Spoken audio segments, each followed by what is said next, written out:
supported this bill to the Select Committee but won't be supporting it from this point on. And there are two sort of major reasons for this, and that is that we became aware that one of the major undertakings given to us by Anne Tolley was incorrect with regard to police checks on people in the limited attendance centres, and secondly, her failure to accept an approach to open up the Teachers' Council disciplinary hearings, and her desire to continue to hide those teachers who are abusing children.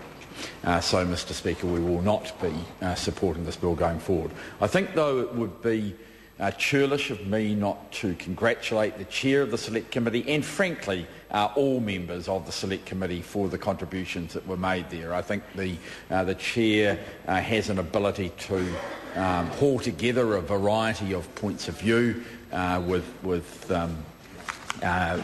two ACT members during the hearings of this National Green and Labour members, and work as far as is possible with some different philosophies that we have, and I think it's fair to say that we have them within parties, and there might even be some overlaps in some matters, as well as between parties, and we work as far as is possible for the benefit of young people. And for much of this bill is pretty much harmless. I've indicated to the Minister and to the Chair of the Select Committee, I think the whole secondary tertiary part of this bill is unnecessary.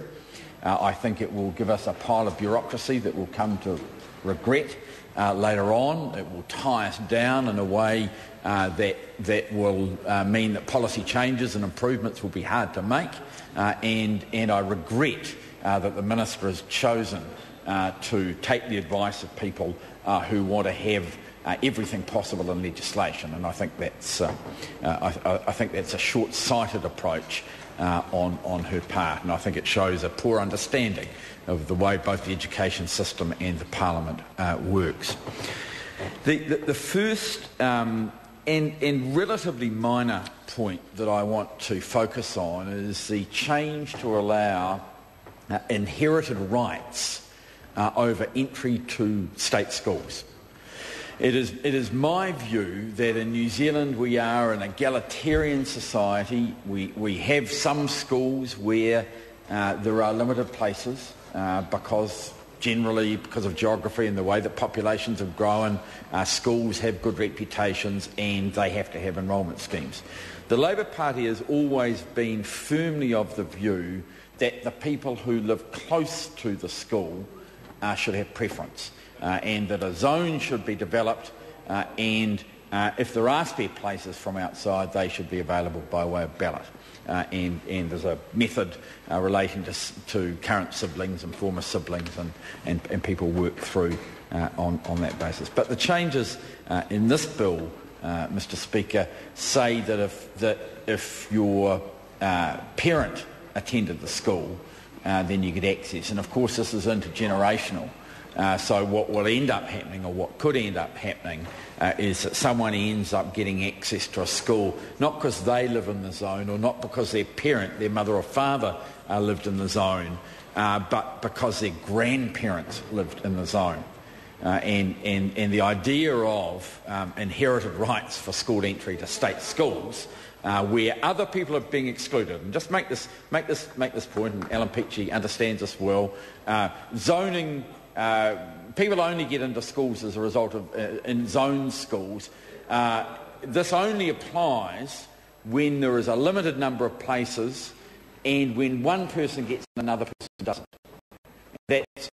That's the way the system works, and what we're doing here. Sorry? The member says it doesn't have to work. Well, no, he's absolutely right. What we can do is we can build massive schools when they are popular, and we can abandon the buildings. We can have massive capital investment in areas where schools are popular at a particular point in time, and when they are less popular and the school down the road is popular, we can make massive capital investment there. And the member might want the private sector to do that, and he might want PPPs in order to do that, to help with his mates. But I'm actually for the rationing of capital in schools and for it to go where it is where it is needed. That's a relatively minor issue, but and probably we wouldn't vote against the legislation on that alone. The next point that I want to refer to are the limited attendance centres. They are things like gym or shopper creche ECE facilities. We received an assurance from Anne Tolley, the Minister of Education, that the people who are leading these are not teachers, but the people who are supervising the children will be subject to police checks. On that basis, we supported the first reading of the legislation. We now know, and I'm not saying she deliberately misled us, Mr. Speaker. I think in this case, it's never worried me in the past, but in this case, I think it's genuine ignorance. You know, I think she didn't know, or she was bad. Maybe even she was badly advised. But now she is properly advised. She was asked to change this. The government members were asked to change this to ensure that someone who might be in an enclosed room, have a long-term criminal record of sexual abuse of children, should have a police check. This is an early childhood education sex abusers charter, because what it does is take away for the first time the requirement for those people to have a police check. And my view is that is wrong, and I want to look National Party members in the eye now and say, will they be prepared to front up to the first, to the second and to the third child's family when a child is abused by someone who is already of interest to the police? Someone who would have failed a police check if one had been necessary, and these members are saying they want to take that police check away. I just think, Mr. Speaker, it is shocking. Now, there are some other things which I think are important for these centres. I think one of them is that there should be a line of sight. You know, that they should be open, that they should not be totally enclosed. It's one of the principles actually of good education now is some glass, so you can ensure that nothing untoward is happening in there.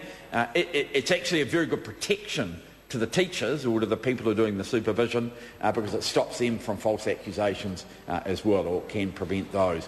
But having unregistered people in unlicensed premises, not with police checks, and not having line of sight to where they're working, I think is a recipe for abuse, and I think it's something which all members of Parliament should be concerned about.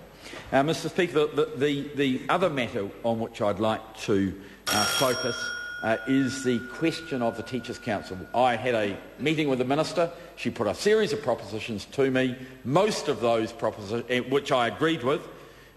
Most of those propositions came to the Select Committee. One of them didn't, and that was her proposal to open up the hearings of the Teachers' Council by way of a method similar to a court, and to grant suppression orders. So at the moment, the hearings either have to be open or closed, and the current rules do not allow for suppression orders. They could, but the only protection is a $1,000 fine, and that's not good enough. Media could ignore it, they could take the fine, and certainly bloggers do all the time. I have drafted 2 supplementary order papers.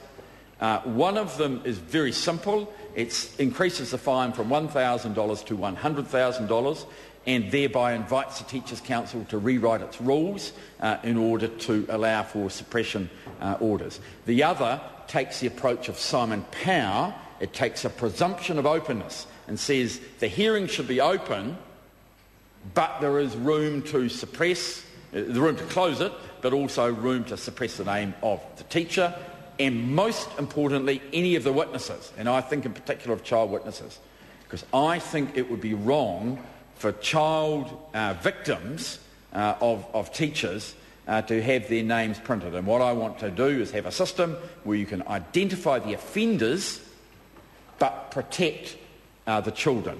There are 2 supplementary order papers which we will get to at the committee stage, and I just ask Alan Peachey in particular, who understands these matters, to read them carefully, and to talk to his colleagues because this is something which is more important than politics. Sorry to interrupt the honourable member. I call Ellen.